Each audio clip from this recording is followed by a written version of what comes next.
My parents are slowly losing their lives right in front of me, and there is nothing I can do about it, which really bothers the hell out of me more than anything, because I wish I could help them. I wish I could give them the support they need, but I can literally do nothing but watch them slowly grow older, watch my dad get weaker, watch my mother get sicker by day, and not being able to do anything about it is literally the worst feeling you can ever have. You don't understand that I've tried, right? I think this is why I'm so health conscious than I've ever been, just because I have seen, especially my mom. My mom she's been sick the past couple of years, some autoimmune disease or whatever that she caught after the pandemic, coincidentally, right? And it's cool at the beginning because she got hospital at the end of 2020. Okay, whatever, big deal. And then after that, she got hospitalized again 6 months later. And it's literally every single year she just slowly goes down. Now she's at a point where she is stable. She's not getting any more sick. But it's like, it sucks, bro. Every time I see her and she's just like coughing her lungs out, not being able to do anything but sit down at home. She wants to go out. She wants to go see her friends, but she can't because she's housebound. She needs to be walking around with this oxygen tank, or else like she can't breathe. I mean, she could breathe, but she gets out of breath so quickly if she overexerts herself. If she's cooking in the kitchen for 2 hours, she needs to sit down and put on her like oxygen tank concentrator, whatever the thing is called. And it really hurt. There was a time when we had a family vacation to Colorado, and we were going up this mountain. We were on this train thing. I don't know what it's called. It's like it's taking us up the mountain, and as we're gaining altitude, my mom is like fading in and out of consciousness. Like I'm the only one noticing this. Everybody else for some reason isn't even noticing anything. My dad is outside, my sister's outside. They're like taking pictures of like the mountains or whatever. I'm with my mom. I'm looking at her like going, like nodding out.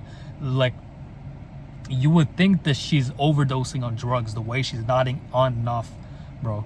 And I go and call whatever the people are on board call, the operators or the people in charge, essentially. I call them over and I'll tell like, yo, like what's wrong with my mom? Like, can you like help her? And she's like, oh yeah, like this happens, whatever. Like they really don't give a fuck. And that really pissed me off even more, but I just had to like, stay strong and hold it. And eventually it got to a point where they gave her this medication that's supposed to be opening up her like lungs or whatever, airways.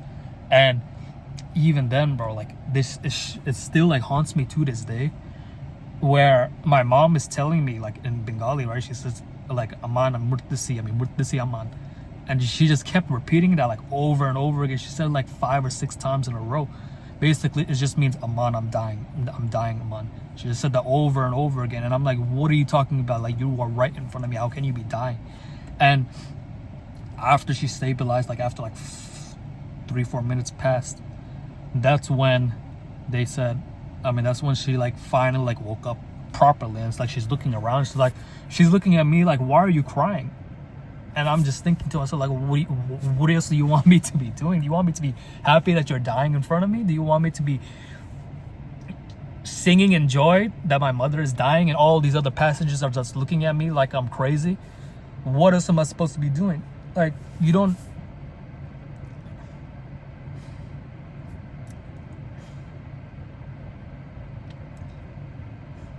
It's a haunting feeling, honestly, just knowing that you literally could have losing your mom right in front of you.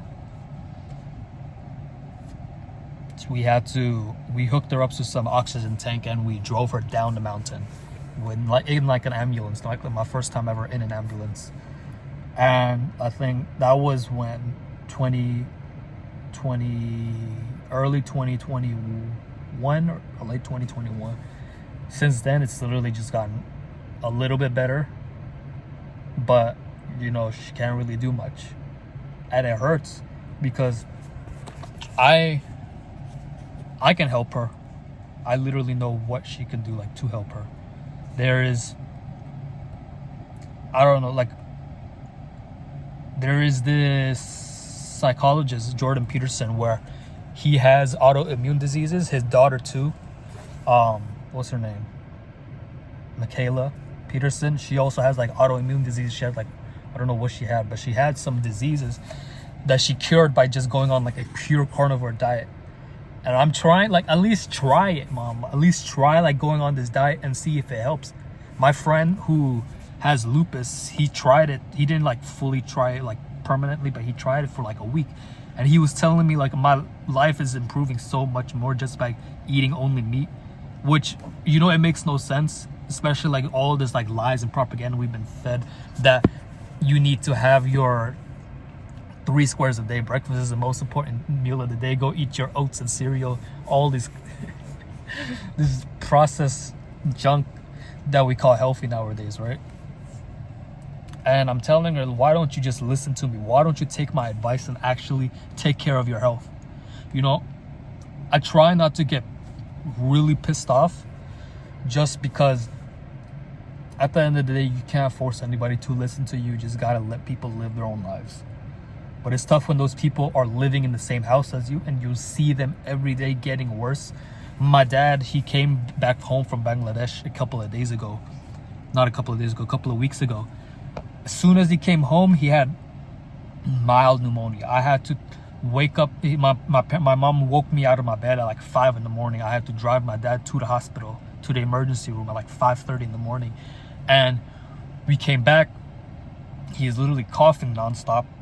We go to CVS, go get his medication to be able to stop it. And now he's like on these medications that make him really weak.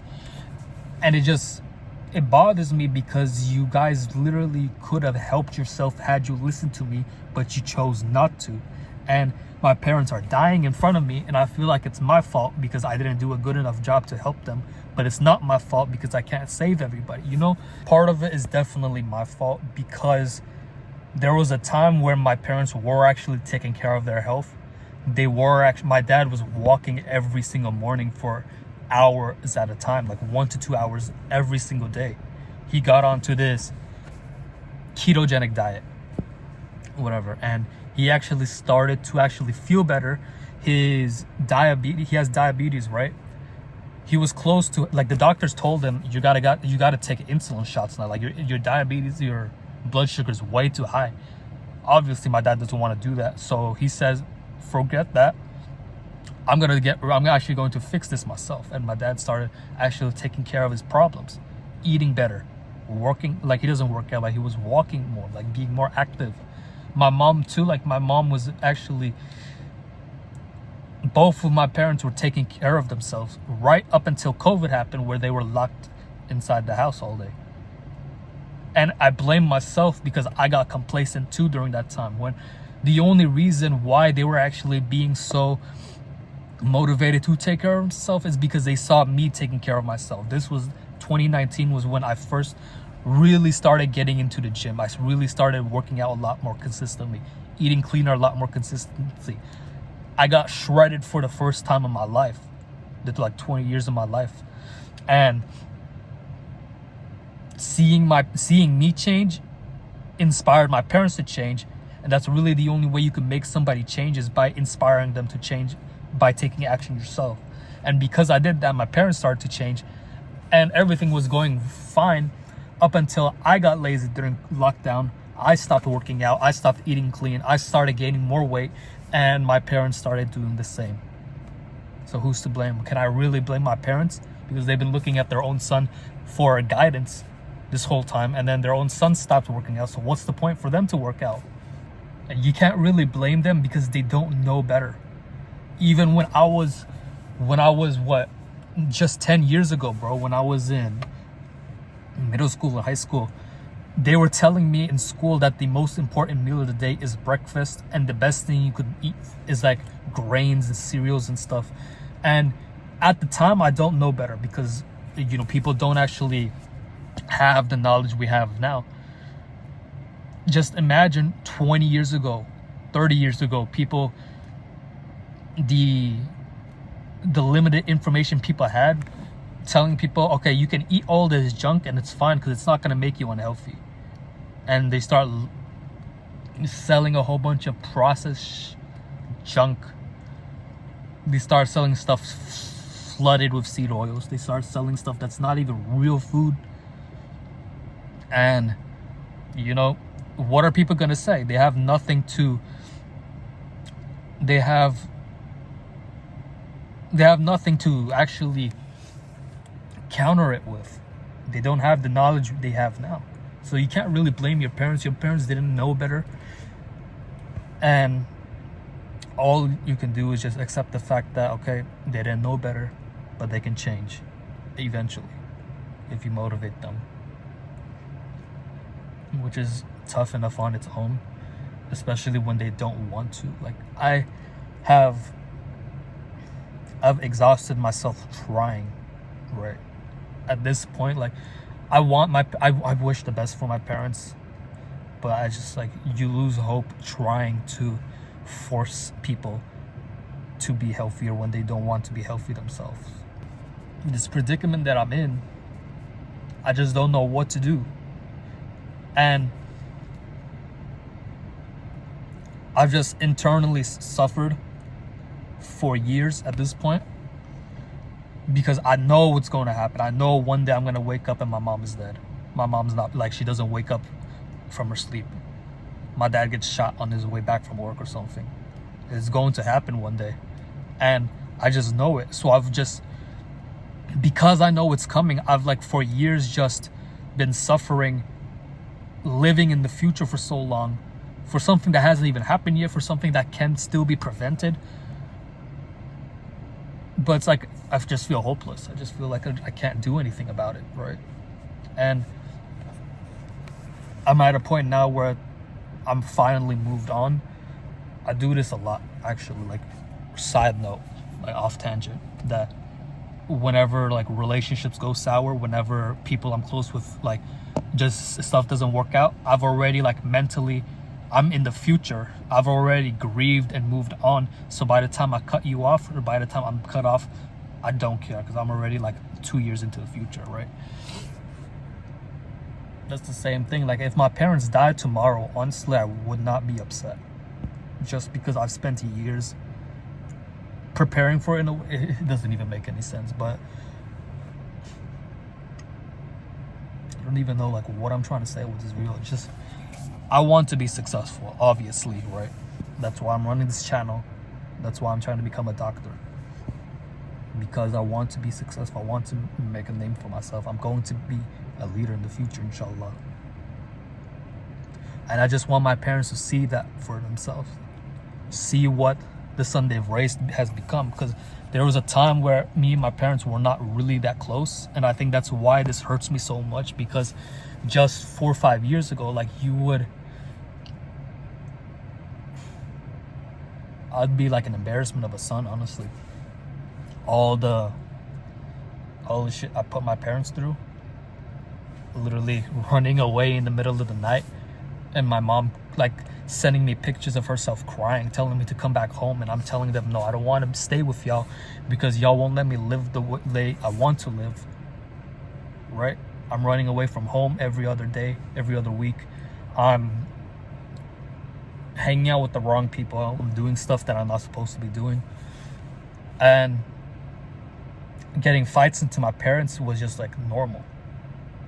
Got to the point where I almost, like, physically abused my dad, because, like, he's just, like, talking a whole bunch of nonsense to me. And if I could go back and just slap myself real quick, I would. But, you know, it is what it is. I'm trying to make things right, and I just want to be able to clear off all the pain that I've caused them, which is impossible, but, like, at least it's something, right? I think that's why I have created this goal for myself where I'm going to retire my parents, because at this point, I don't want to sound ungrateful and say money is worthless. The only reason why I want to make money is so I can give it to my parents, and retire them so that they don't have to work anymore, because my dad and my mom especially, both of them have worked so hard. Every single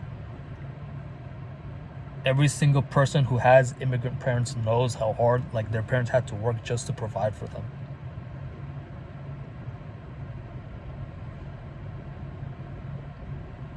My parents, my dad was essentially, he came to the US because he won a lottery, bro. The only reason why I'm here recording this video, the only reason why you guys know who Aman Islam is because my dad won a lottery to come to the US. A lottery out of the hundreds of people in his school to get like some, whatever the thing is that like sends them off, like they sponsor a child in their home country to send them off to America.